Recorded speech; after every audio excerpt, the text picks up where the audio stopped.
Marianne Richter, if I haven't met you all, Director of the museum. We're so happy you are here for Keeping the Past Alive, a conversation with HBCU archivists.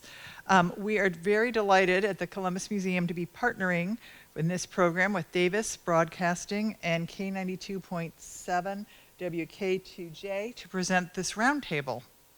And also there is a reception following our roundtable.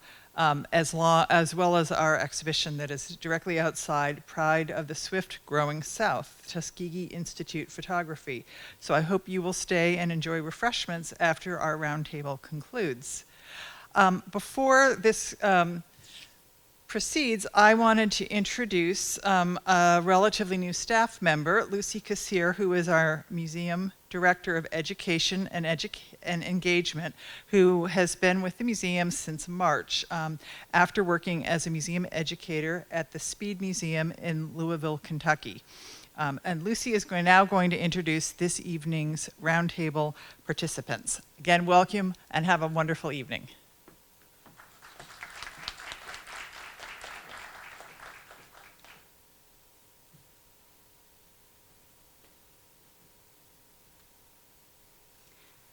Thank you, Marianne, and thank you to all of you for being here tonight. We're so glad that you're here for this wonderful event to learn more about the amazing work that archivists do in our communities every day to preserve our history. So I'm going to introduce our speakers to you. I will try not to turn away from this. Down on the far end, we have our moderator, Bridget Russell. She is the museum's Director of Marketing and Communications and a proud HBCU graduate with a degree in journalism from Texas Southern University. Next to Bridget, we have Holly Smith, who is the college archivist at Spelman College. She has a BA in History and Black Studies from William and Mary College, an MA in History from Yale University, and an MS in Library and Information Science from Simmons College. She's passionate about, She is passionate about community archives and archival advocacy related to collections for underrepresented communities. And finally, closest to me, we have Dana Chandler, University Archivist and Associate Professor from Tuskegee University. He's a trained archivist and historian who received his graduate degree from Auburn. He is also the co-author of To Raise Up the Man Farthest Down, Tuskegee University's Advancements in Human Health, 1881 to 1987. He has given a number of presentations at a variety of venues and teaches history in the Department of History and Political Science. He specializes in the history of Tuskegee University and is known as the Human History Book for the university. So once again, thank you all for being here, and I'm going to turn it over to Bridget. Can I get down here? Fantastic. Thank you, Lucy. Good evening, everyone, and thank you so much for being here tonight. I am so excited to be able to participate in this dialogue. As a graduate of an HBCU, Texas Southern University, go Tigers, and to get us started in this conversation tonight. So, without further ado, we'll jump right into it. But I do want to mention, actually, that we did reach out to Fort Valley State University's archivist, who could not be here tonight, but she was kind enough to send us some words for final thoughts that we will share toward the end of the program. All right. Well, let's get started. And so what we'll do is we'll start with Holly on the first question, okay? And then we'll go to Dana, and we'll pass it back and forth like that, okay? Okay. So first of all, let's talk about how your university, how Spelman, makes use of its archives, because we may be speaking to people who are really thinking about this for the first time. So how does that happen? Good evening, everyone. Okay, usually I have no problem projecting, so I didn't want to blast everyone out.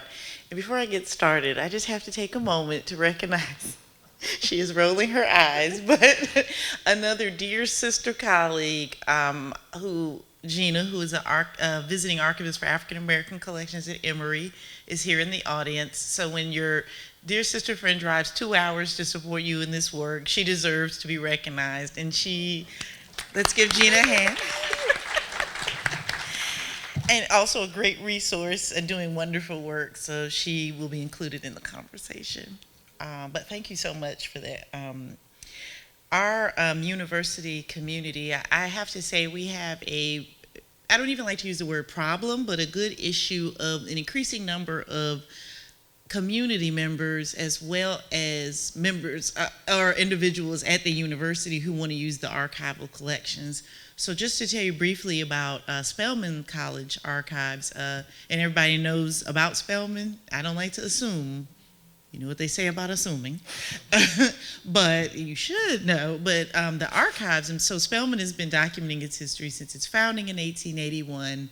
The institutional archives that we know it, the repository, was conceived really in 1981 by Dr. Beverly Guy-Sheftall, founding director of the Women's Resource and Research Center.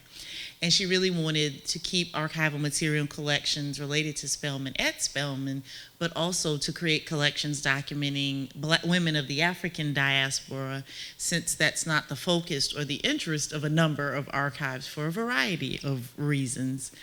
So the Spelman Archives, we are the institutional repository for Spelman, so we document the history of the university and its constituents. But because we are part of the Women's Resource and Research Center, which is kind of unique, most archives you'll find in libraries, particularly academic libraries, but we're actually part of the Women's Center that has a great reputation of being the radical progressive space on Spelman's campus. So we also document women of the African diaspora involved in Black feminist theory, social justice work, civil rights work, LGBTQ rights and advocacy.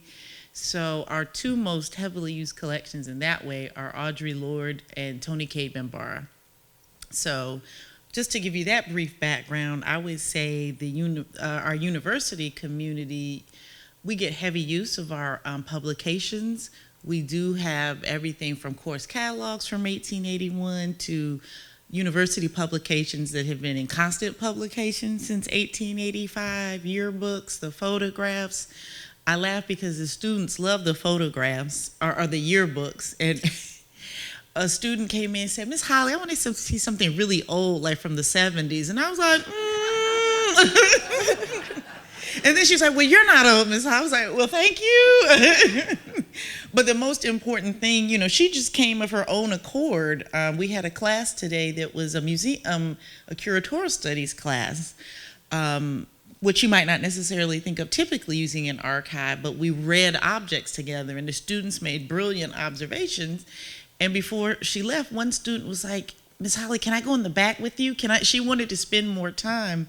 So I would say we make great use of the archives in course instruction for events such as Founders Day, commencement. The president, Dr. Campbell, Mary Schmidt Campbell, our president, is a great supporter and used the archives for her own work on Romare Bearden. So I'm excited to say now we have a good issue of trying to mitigate all these users and make sure they can actually utilize materials. I'll save this to the end or to another question, so I'm a Southerner, so I'm a talker, so I don't want Dana to be a soliloquy. But we have also quite a number, I'm excited to say we have quite a number of materials that have been digitized that are available online. So all of you out here, I know will rush home and want to look at all this cool material. So I think that's one way that we're increasing use and access. So I'll put a period on the end of that right now. Absolutely. Okay, Dana? How does your university community make use of its archives? Well, I'll start off by saying the oldest archive in the nation is the Alabama Department of Archives and History, started in right around the year 1902. Tuskegee's archive started in 1904. We have over 600 historically significant collections. Most universities have between 10 and 20. Ours, the key phrase is historically significant. We have over 250,000 images in our archives, 600 speeches, many of them given by prominent African-American civil rights workers. We have countless cassettes, et cetera, et cetera. Tuskegee University's archive started through the works of a man by the name of Monroe Work.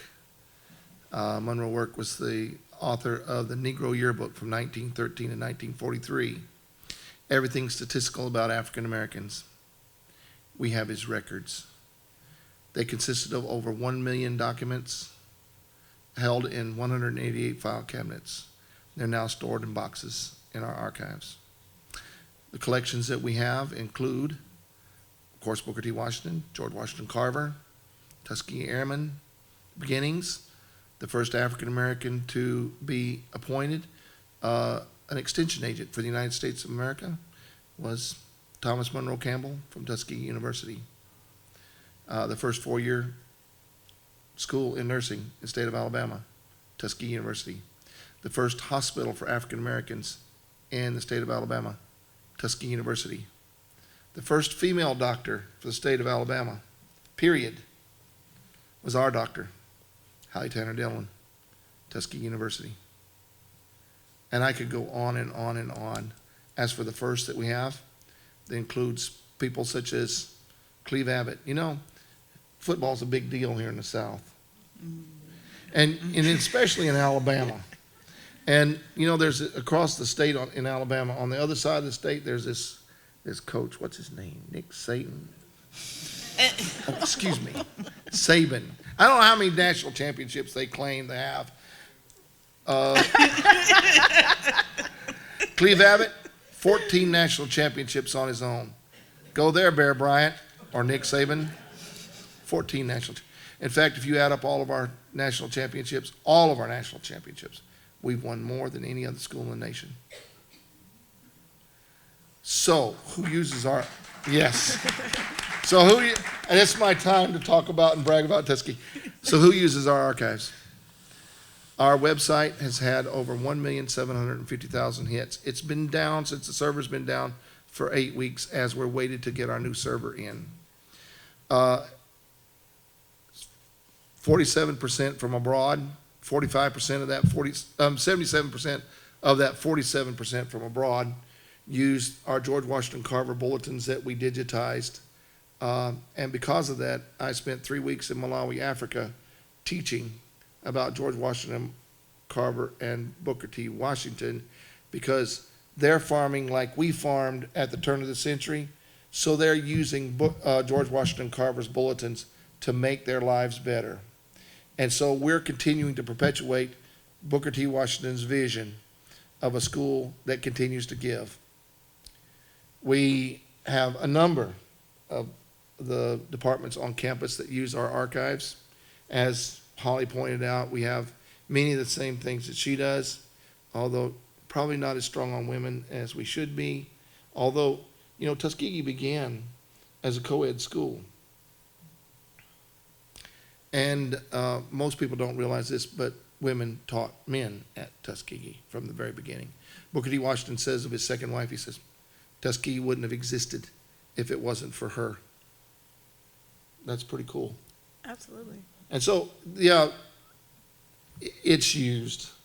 We have over 3,000 visitors a year to the archives. We had every table used up for the last 4 weeks. So, yeah, it's just for 2 people. That's kind of hard sometimes. Yeah. It sounds like a lot of people stop by. We see a lot of people. And Sounds some like pretty neat people, too. For sure. Well, that's excellent. And what I'm hearing from the both of you is that these universities certainly didn't exist in a vacuum. And so the history that you all are archiving isn't just Spelman history, isn't just Tuskegee history. It's very much Black history. So that's awesome. So leading into that, what are your goals for your archives and for the collections that you all are stewards over? And we will start with Dana this time. I'm going to not be as verbose as I was just then. I set up goals. I have a 1-year goal, I have a 2-year goal, a 5-year goal, and 10-year goals. And as just for your knowledge, the archives is. I tell everybody that I got to work at my dream job, and they allow me to teach, so I get the best of both worlds. I mean, seriously.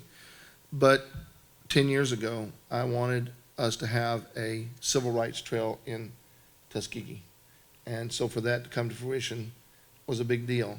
My next goal is for us to have, we're housed right now in the old Johnny Aaron Memorial Hospital. We're separate from the archives, although under the umbrella, of the library, but under the umbrella of the library. We're a division of the library services. But what I would like to see is us in our own building with a Tuskegee University museum so that we can highlight all of our stuff. I want to see more involvement from the African American community because of those 3,000 plus that come to visit Tuskegee.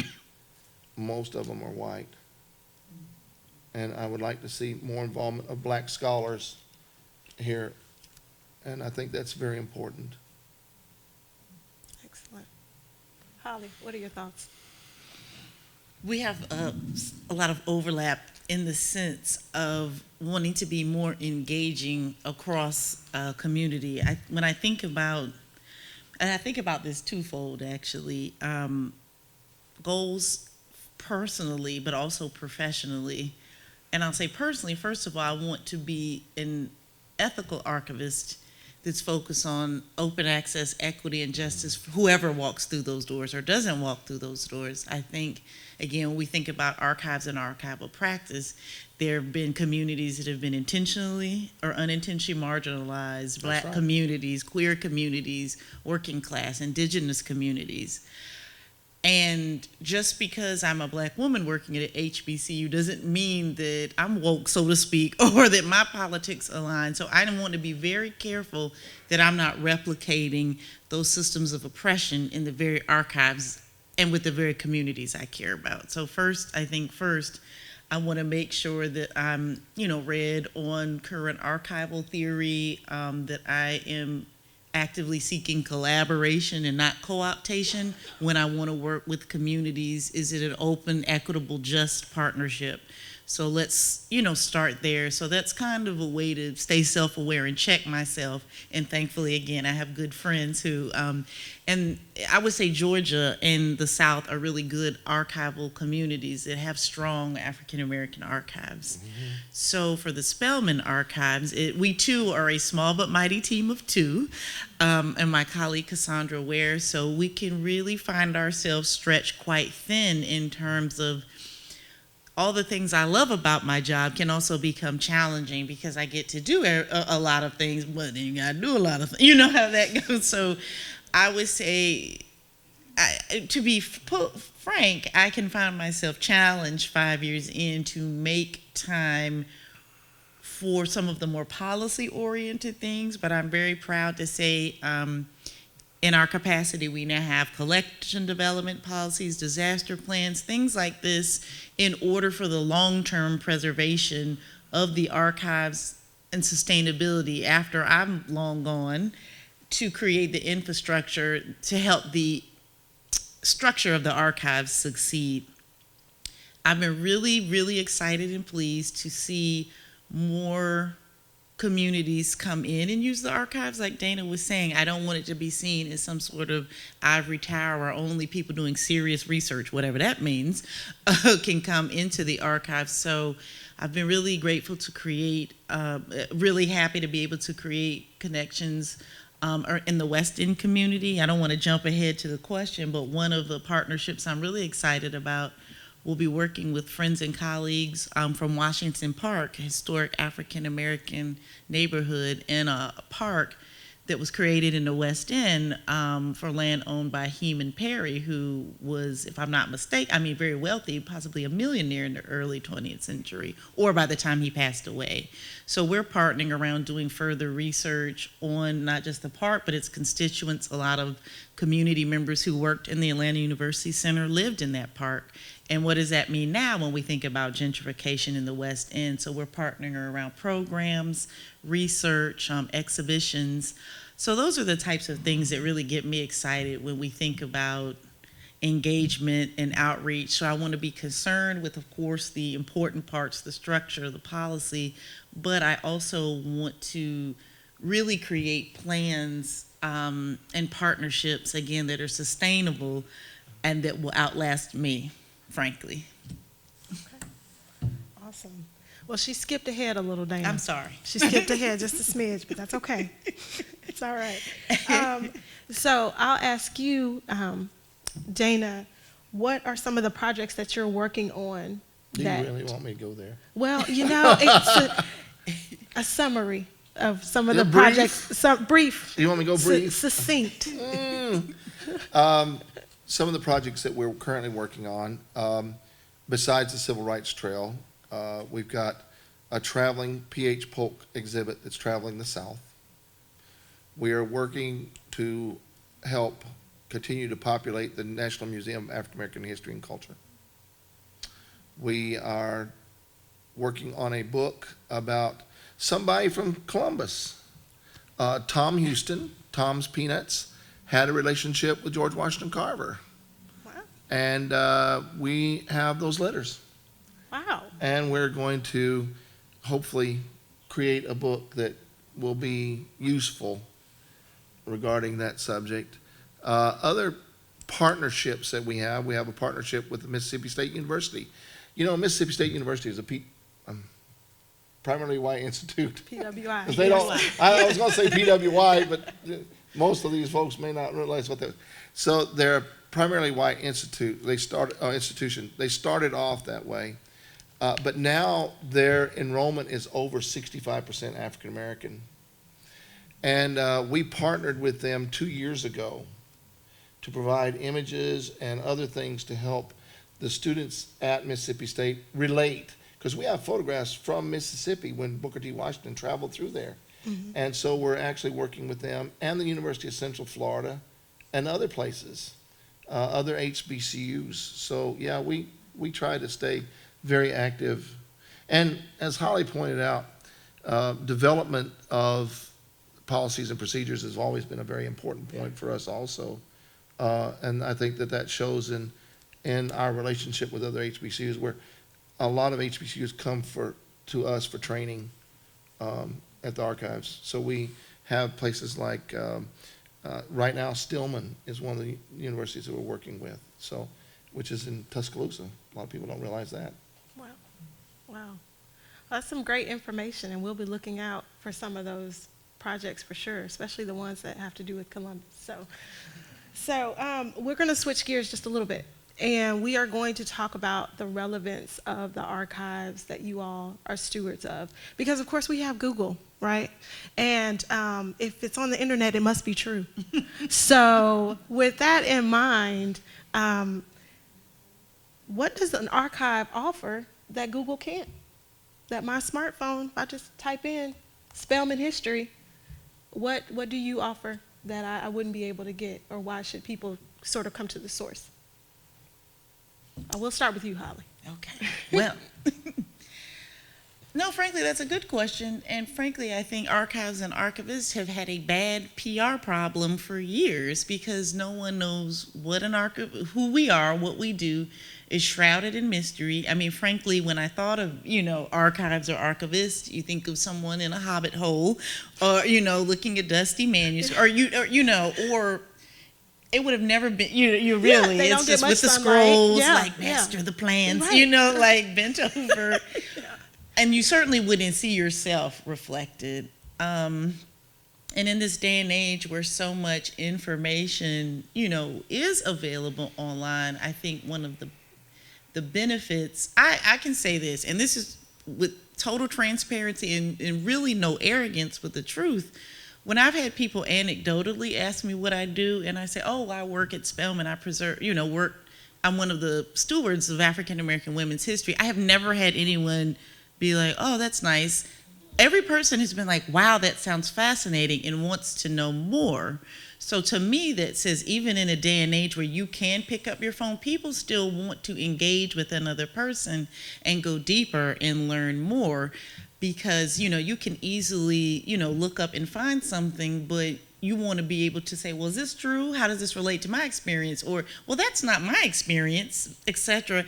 And so really engage with people. And as someone who had the benefit and blessing of growing up with grandparents into their 90s, into adulthood, I also had a concept of, I didn't know it at the time, but a broad concept of what archives and archives could be, because they were living archives. They were living, breathing memory. My grandfather's long-term memory was impeccable.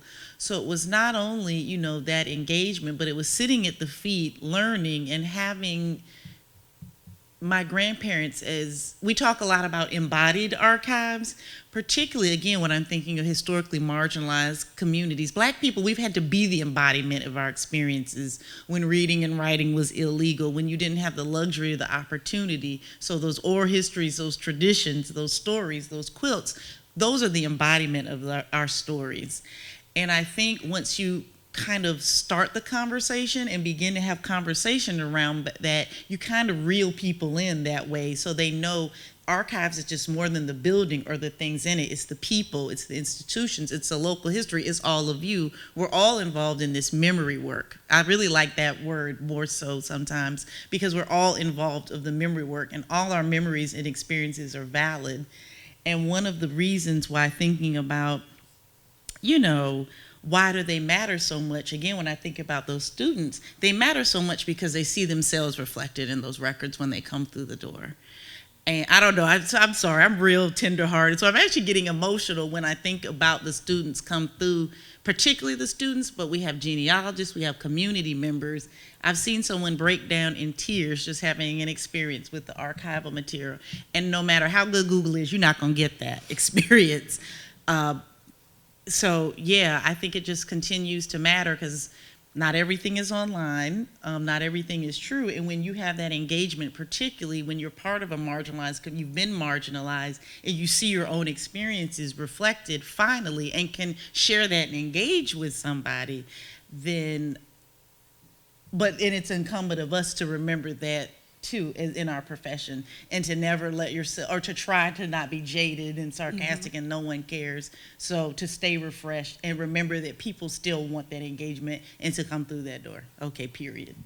Okay. Sorry, and you know I get real excited. I just let her talk because, so I'm going to answer that question with a story.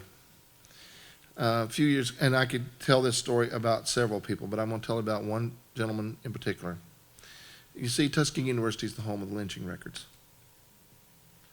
I told you we had 600 historically significant collections, and I mean that.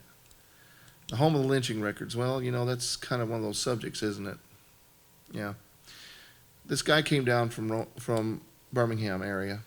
He drove down. He was dressed in business attire. It's just before Christmas time. I was working on some end-of-the-year reports. And he comes in and he leans in my doorway. He says, I've driven all the way from Birmingham and I want to know something. He says, my daughter-in-law and son say there were thousands of lynchings. He says, I say there were hundreds.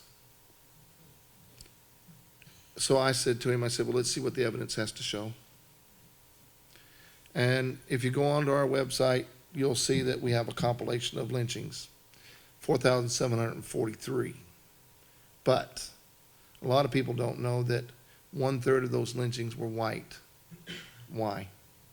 Because they were supporters, married to, dating, etc. But that number's off, and let me explain. Monroe Work, the first archivist at Tuskegee University, started the lynching records. And he had strict criteria that had to be met. Otherwise, he didn't include the names in there. I think that Monroe Work left some names off. Number two, there were many people that were carted off in the middle of the night. We don't know what happened to them. And the final thing is why I cannot give you a definitive number, and nobody with a clear conscience can, is that we forget about the others. We talk about marginalized. I was the chairperson of a committee, and we had some programs at the Gulf South Historians Conference, and I had one of them where I had a student get up and give a paper about his master's thesis, and the master's thesis was concerning lynchings in Texas, 579 Latinos. And I asked him, I said, how many Latinos were lynched in Arizona, New Mexico, California, Colorado? He said, we don't know. And then it hit me pretty hard. How many How many Asian Americans were lynched? We don't know. And then everybody, 3 years ago, after this guy had visited with me and I'd sat in on that talk, I found out that my great-great-great-great-grandfather was lynched as a Cherokee. So I can tell you, there's been some marginalization. We forgot about those. So when I tell you how many there were, way over 10,000 plus, I'm sure. So the man said to me, he said, I want to see the collection. And I took him back in there and showed him the collection. We have 56 boxes of materials. And he said, I'd like to see in one of the boxes. Well, I'd just gone through that collection 2 weeks earlier. And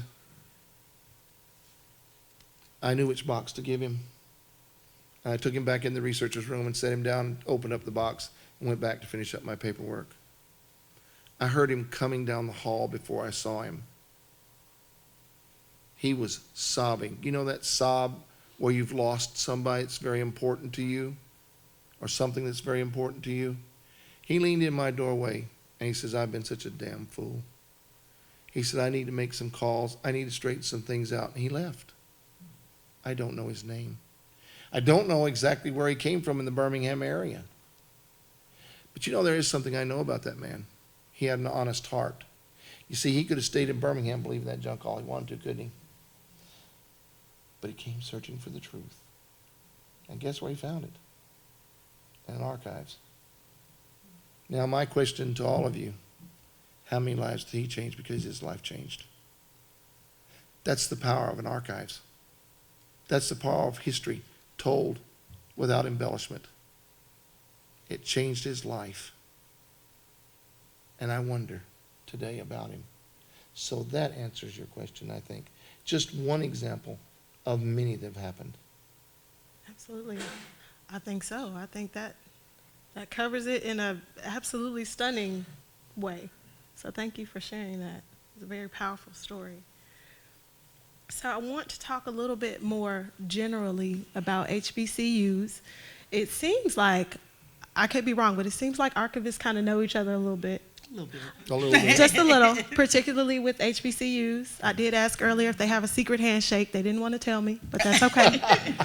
So with that in mind, my question is, how do archives at HBCUs that you've seen, working with your colleagues, how do you feel like they reflect the unique characteristics of HBCUs in general and their significant role in African American education, which I feel like we've touched on a little bit, but if you wanted to expand a little further on that. So I will start with Holly. Okay.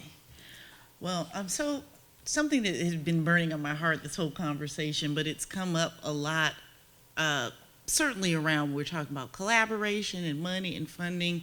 I really resent the connotation that HBCUs, I don't like the word under-resourced sometimes, because Lord knows, we know the HBCUs do not get the financial support. They're founded out of a need and desire in the face of segregation and oppression. But where I think under-resourced, where I've seen it used, is to somehow say the faculty, students, and staff are somehow lacking in these places, and that we need predominantly white institutions or this money to come save us. Thanks, everybody. And I think that's why I so heavily stress that it's real tender, you can see, because we were just having these conversations. And so that's why I'm really careful about the language of collaboration and not co-optation, because I've been fortunate enough to, again, to be at Spelman 5 years. There's brilliant faculty, there are brilliant students, and like you see, like we're doing here, we have been able to collaborate HBCUs with each other as well, and to utilize the wonderful resources that we have. So I know you all already get it, but that was just really kind of on my heart again. And listening to Dana, you see, I'm making notes to further know about, okay, I need to go to Tuskegee and look at some collections. So I just want to again emphasize the rich resources that historically Black colleges and universities have been in the face of white supremacy, of oppression, of segregation, of Jim Crow, of lynchings. Because when I think about Tuskegee still in existence and continuous operation, Spelman, through all these historically, that survival is a testament. Now, with that sermon said, the benediction, the doors of the church are open.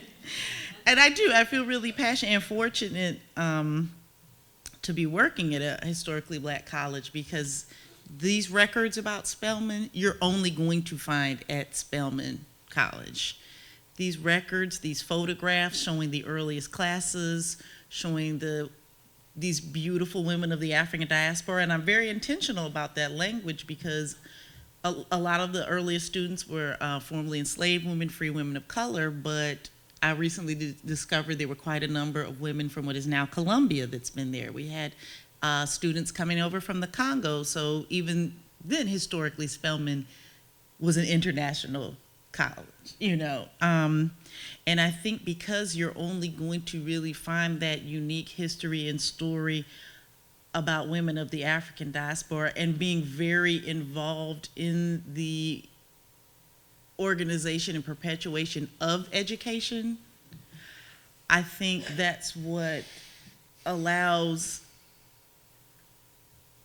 that. I mean, that's just special in and of itself. And when I get on my tear and passion, if I can infect one person or, you know, or it doesn't even have to be me, because I just say I'm one of the stewards, right? We're all stewards of history. There are a lot of people that care about this history, but what I think is particularly unique about Spelman, but HBCUs, that's where you're going to not only find the history of the institution, but the constituents and typically the surrounding African American communities. And often that's the only record and reflection that you're going to find. And I think that's why, again, we're having this conversation about resources. It's so important to fund and support HBCUs and any type of preservation of our history through archives and libraries, because that's it. I've never seen more prouder alumni than being at Spelman. Full disclosure, I obviously did not go, but I have definitely drunk the Kool-Aid because it's, you know, to a large degree.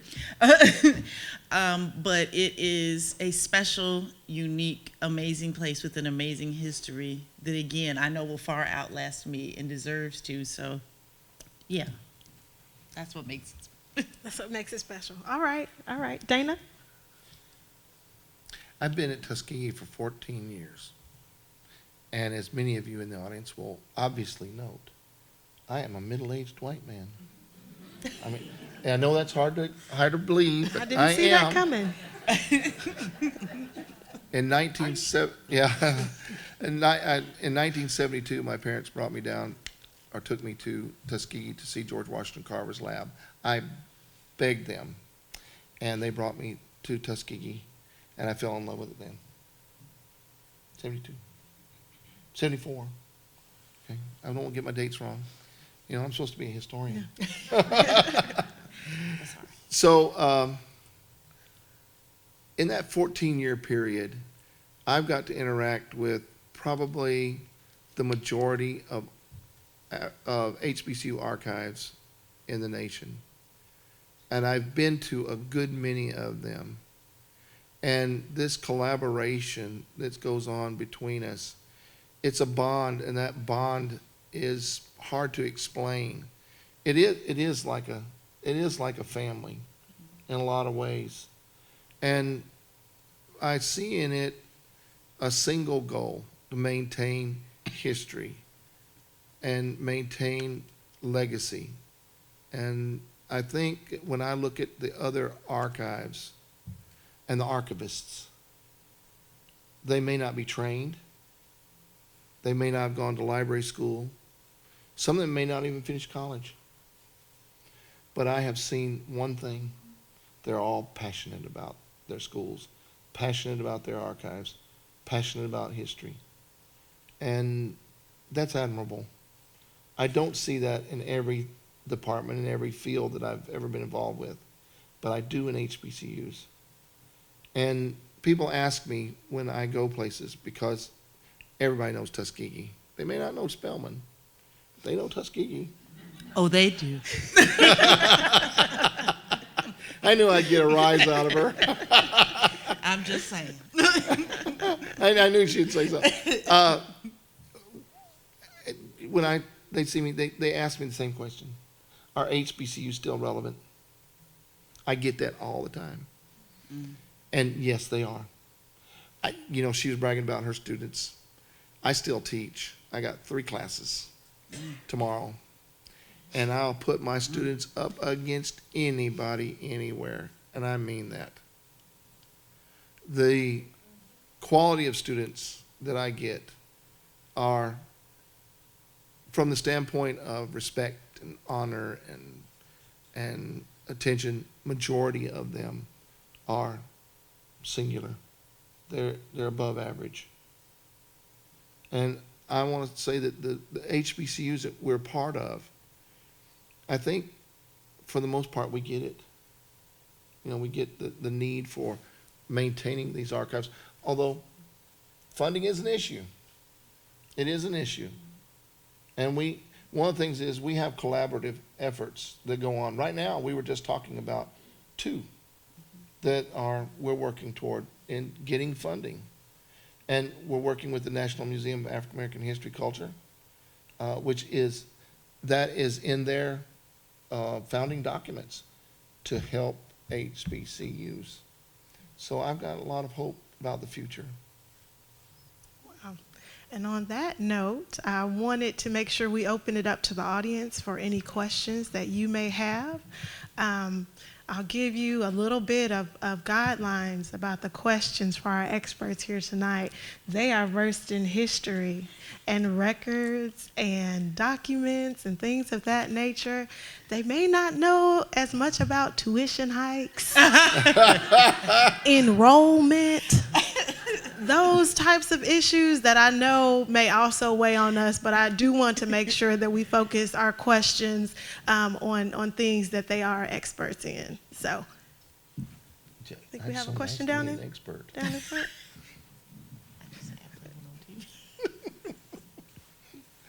Excuse me, my name is Travis. My uncle went to Tuskegee. I'm from Russell County, Alabama. All my people are from Russell County, Alabama. A few months ago, earlier this year or late last year, I went to Tuskegee. There's a project that I'm working on, and I talked with a professor that works with, people to get farms or minorities.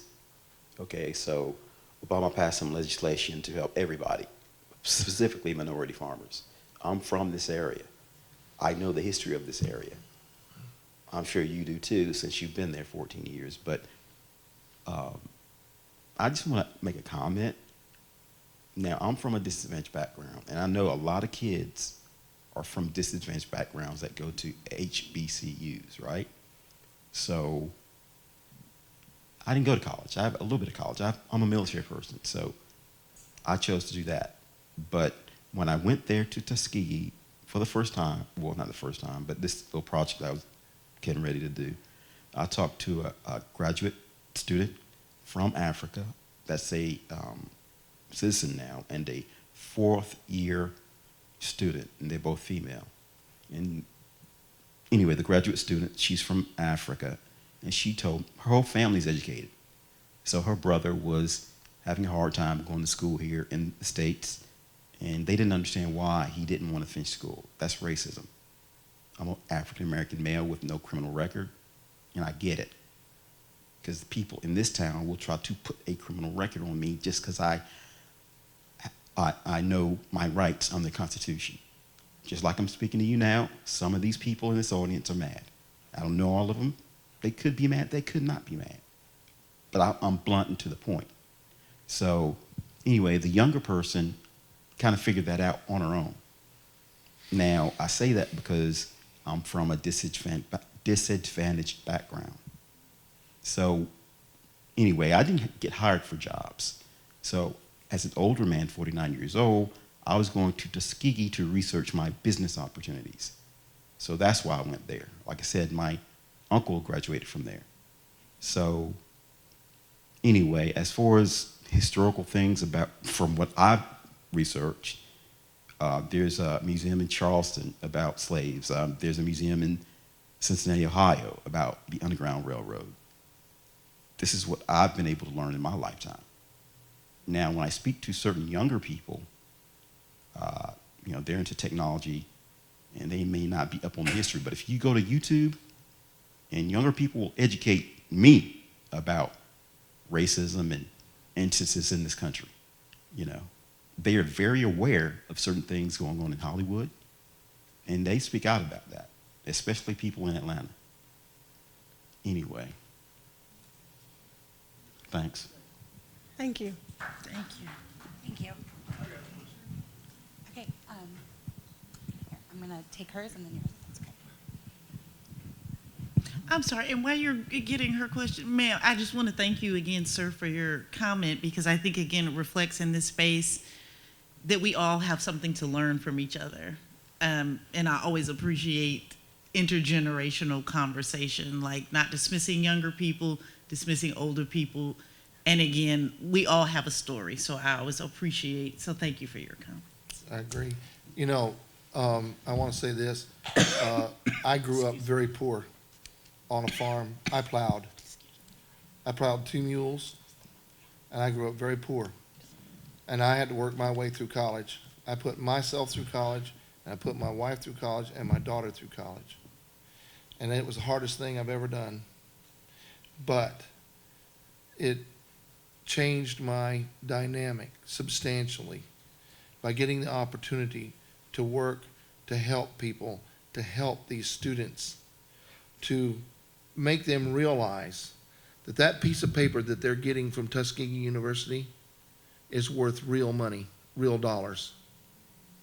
And it's my responsibility to build them up, because there are a lot of them that are coming that are disadvantaged, from disadvantaged homes.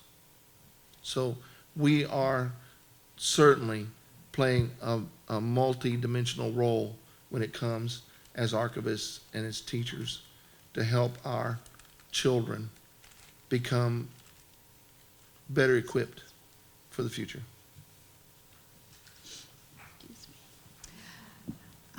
What safeguards do you have in place to protect this treasure trove of information that you have from natural disasters, catastrophes, and all that stuff? Because it'll be a shame if that stuff got lost.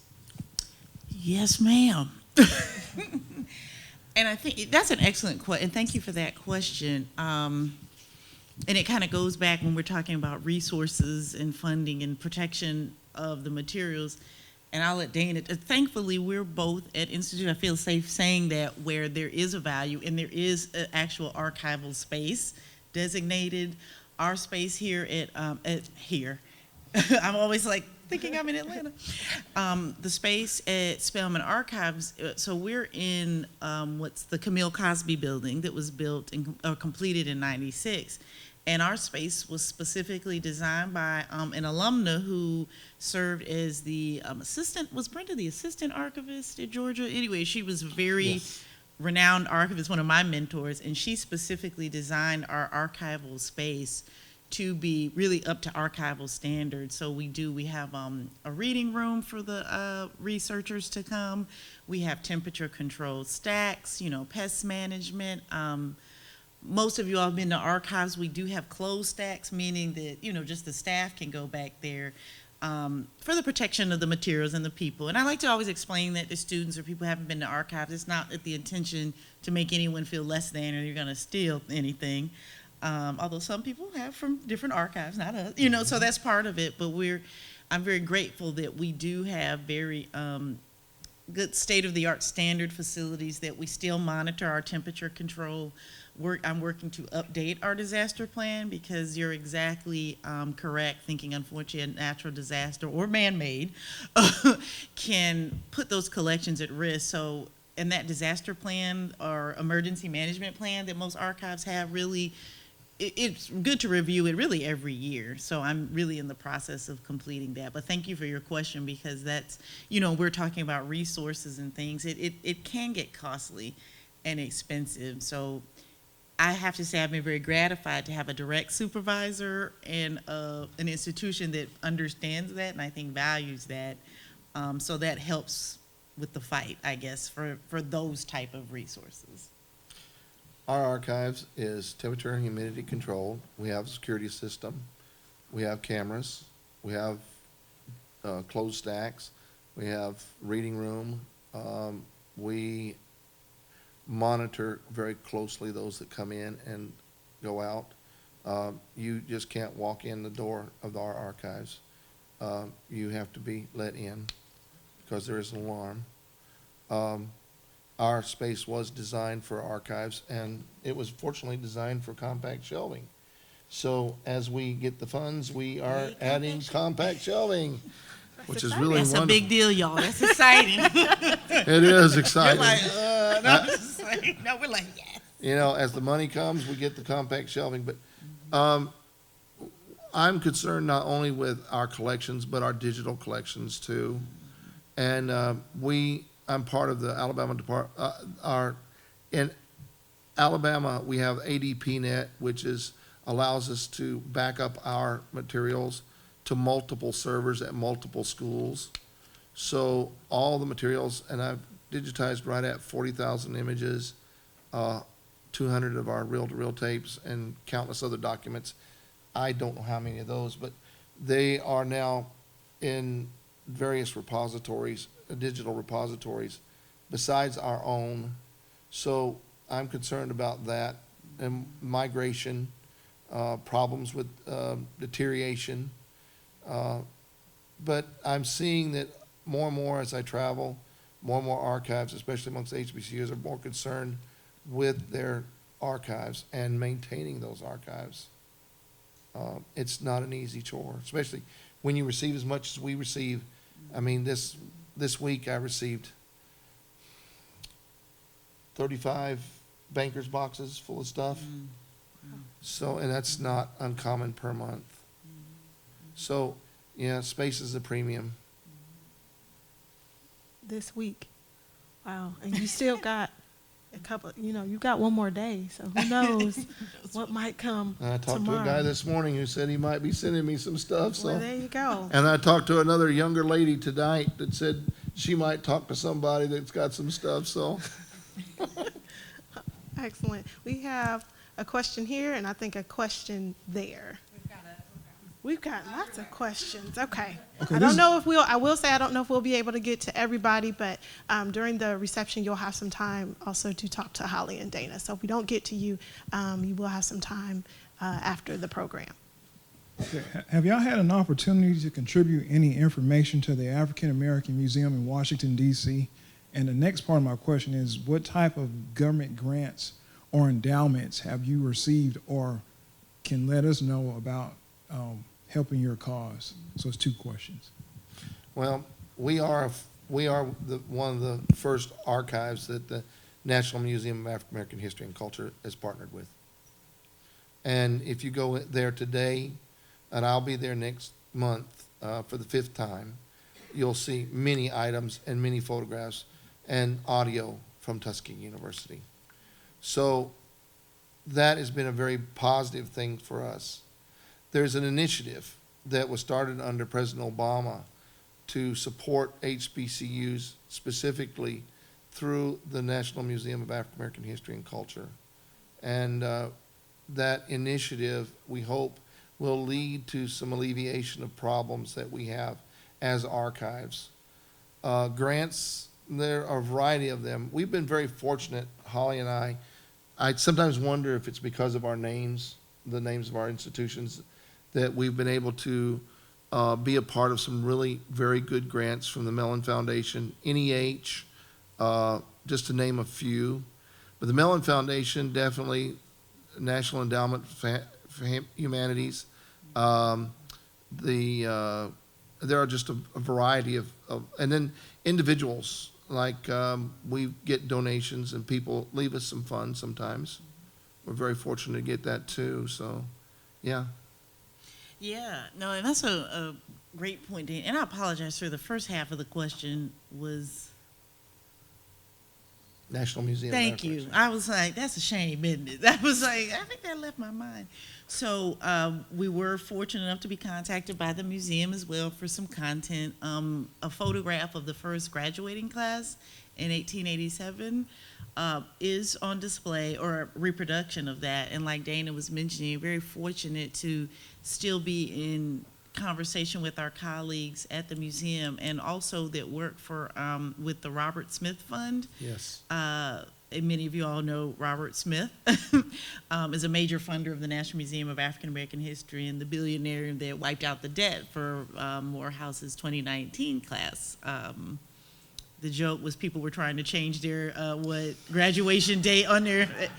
But in all seriousness, what a way to start your career. So our colleagues that work with the Smith Fund, they have a specific desire to want to help fund and support and digitize unrestricted materials at HBCUs.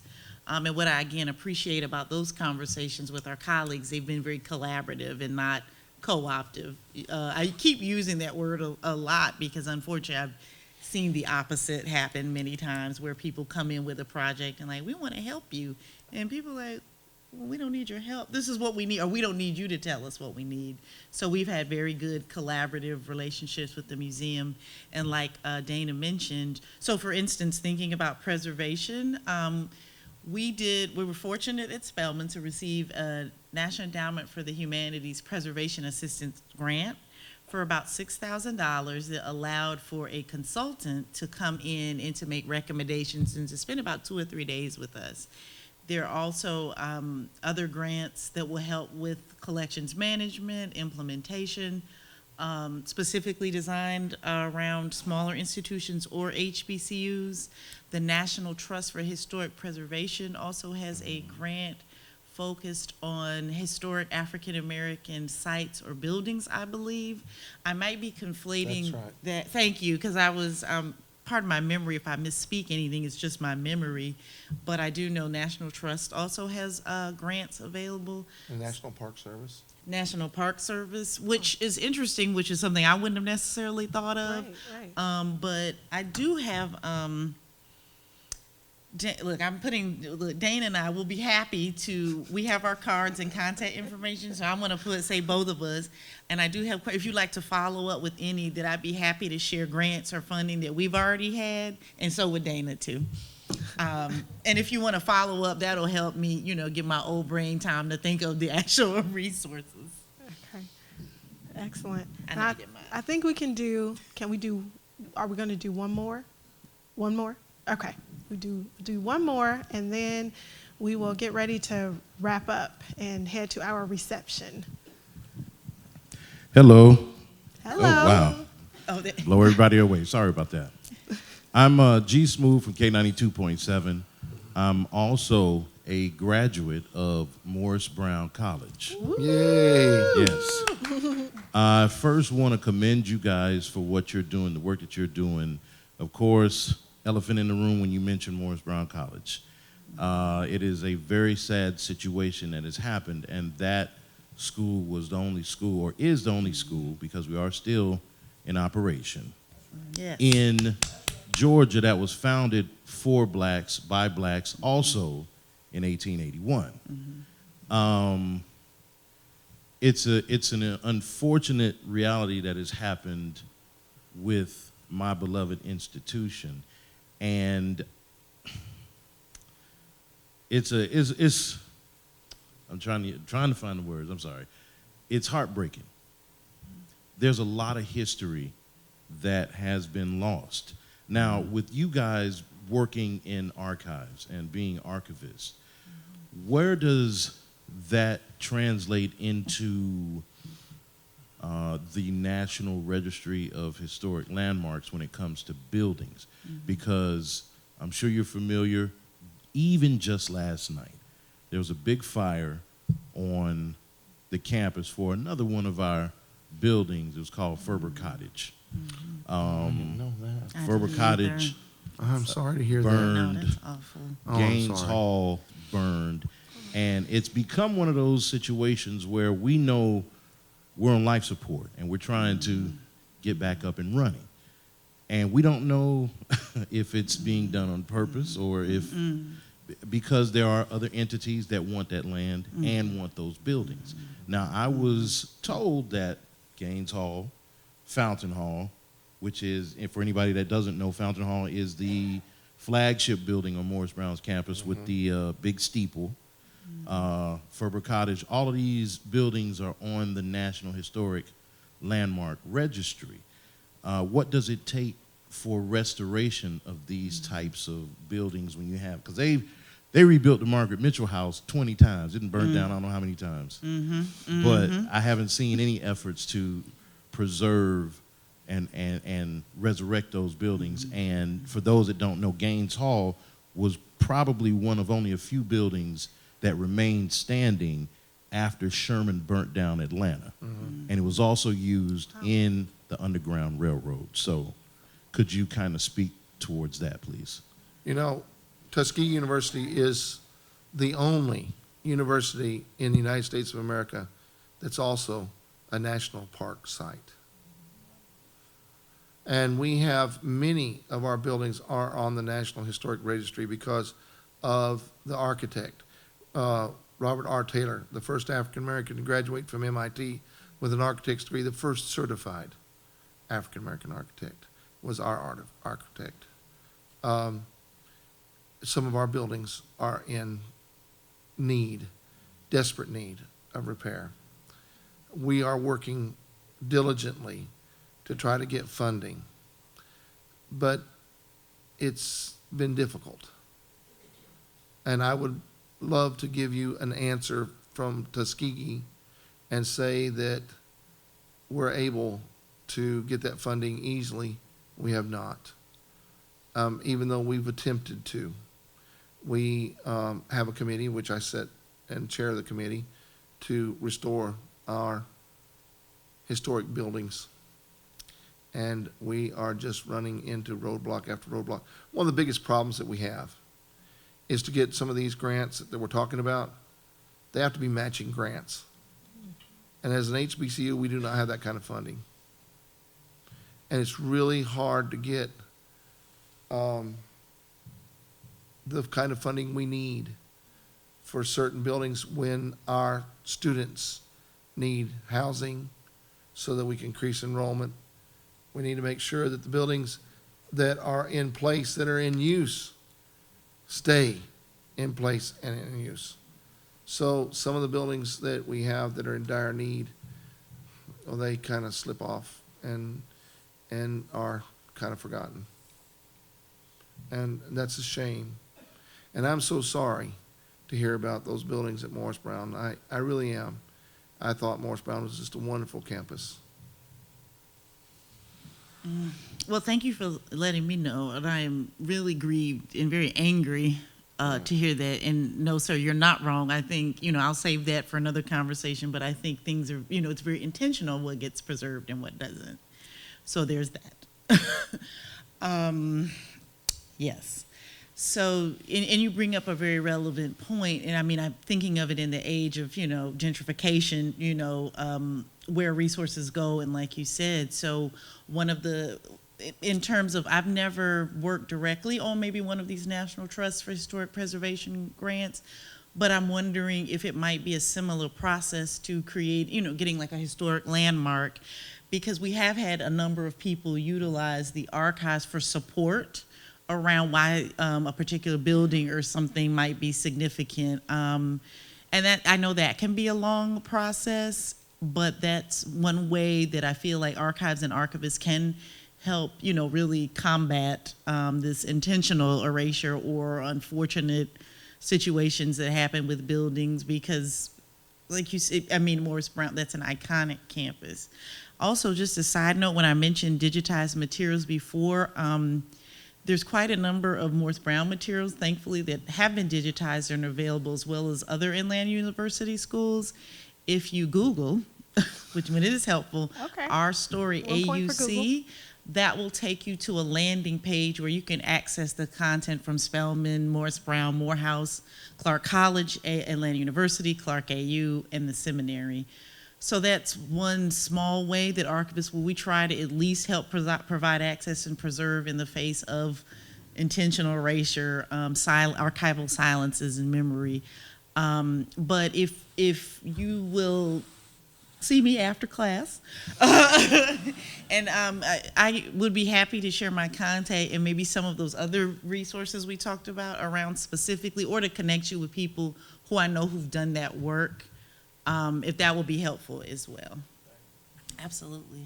All right, all right. And on that note, we are ready to wrap up. I do want to share from Fort Valley State University archivist and historian Wilmetta Jackson that they are looking to actually build up some of the early history of that school. So she was so sad she couldn't be here tonight. She thought it was a great event, but she also wanted me to let you know that if you graduated from Fort Valley, if you know anyone who has any sort of scrapbooks and that sort of thing, to also contact the school and to hopefully get that material over to them. So I wanted to share that. I did not want to forget that.